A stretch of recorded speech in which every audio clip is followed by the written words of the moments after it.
Bahrain farmers market open ആയതറിഞ്ഞ് കാണാനെത്തിയതാണ് നമ്മൾ. അടുത്തെങ്ങും പാർക്കിങ്ങിന്റെ ഒരു പൊടി പോലും കിട്ടാനില്ലായിരുന്നു. ദൂരെ എവിടെയെങ്കിലും കൊണ്ടുപോയി പാർക്ക് ചെയ്യാന്ന് വിചാരിച്ച് പുറത്തിറങ്ങിയപ്പോഴാണ് ഈ ബസ് കാണുന്നത്. മുമ്പ് നമ്മൾ കപ്പൽ കാണാൻ പോയപ്പോഴും ഓട്ടം ഫെയർ കാണാൻ എത്തിയപ്പോഴും അവിടെയും ഇതുപോലെ ബസ്സുകൾ ഉണ്ടായിരുന്നു. ഇതും അതുപോലെയുള്ള ഷട്ടിൽ സർവീസ് ബസ്സുകളാവും എന്നൊരു പ്രതീക്ഷയിൽ ഞാൻ അതിനെ പിന്തുടർന്നു. കുറെ തപ്പി തരുന്ന ലാസ്റ്റ് ആ ഷട്ടിൽ ബസ് കിട്ടുന്ന സ്ഥലം കണ്ടു. അങ്ങനെ ആ ബസ് പുറത്തിറങ്ങിയ പാർക്കിനകത്തേക്ക് നമ്മൾ വണ്ടി കയറ്റി. വിശാലമായ പാർക്കിംഗ് സ്പേസ് അവിടെ ഉണ്ടായിരുന്നു.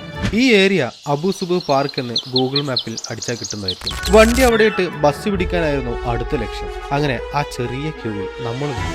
എന്നാൽ ഒരു ബസ്സിൽ 29 ആളുകൾ മാത്രമേ കൊള്ളൂ എന്നുള്ളത് കൊണ്ട് രണ്ടാമത് വന്ന ബസ്സിലാണ് നമ്മൾ കയറിയത്. 3-4 മിനിറ്റുകൾ കൊണ്ട് സ്ഥലത്തെത്തി. അപ്പൊ ഇവിടുന്ന് റിട്ടേൺ പോകാനും ഇതേ ബസ് തന്നെ യൂസ് ചെയ്യാം.